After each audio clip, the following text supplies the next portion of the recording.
د افغانستان د راتلونکو ولسمشریزو ټاکنو لپاره د نوماندانو د نوملیکنې په وروستۍ ورځ اجرایي رئیس عبدالله د جمعیت اسلامي ګوند د کاندید په توګه د صدارتي نظام له طرحې سره نوملیکنه وکړه. د ښاغلي عبدالله د ثبات او همپالنې په ټیم کې عنایت الله بابر فرهمند د هغه لومړی او اسدالله سعادتي دوهم مرستیال دی. ښاغلی عبدالله وایي که بریالی سي اساسي قانون به تعدیل کړي او د لومړي وزیر چوکۍ به رامنځته کړي.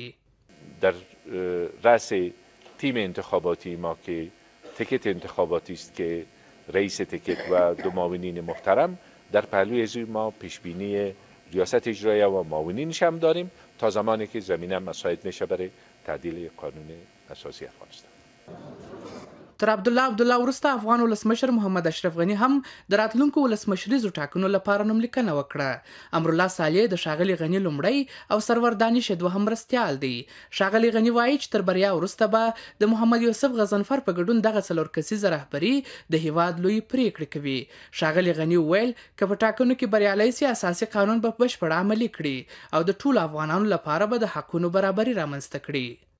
د نامشروع مصلحتونو وخت تیر شوی دی. هغه ډلې چې په نامشروع مصلحتونو اتکا کوي ولس یې په هکله ښه قضاوت کولی شي.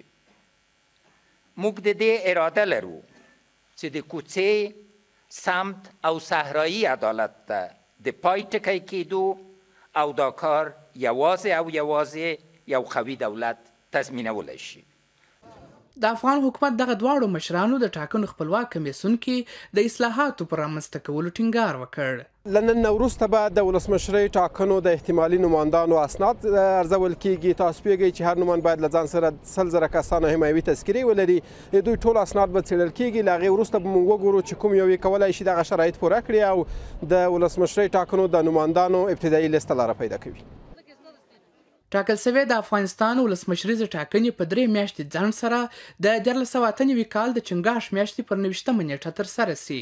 د طالبانو د رژیم تر ړنګېدو وروسته به دا څلورم ځل وي چې ولسمشریزې ټاکنې ترسره کیږي.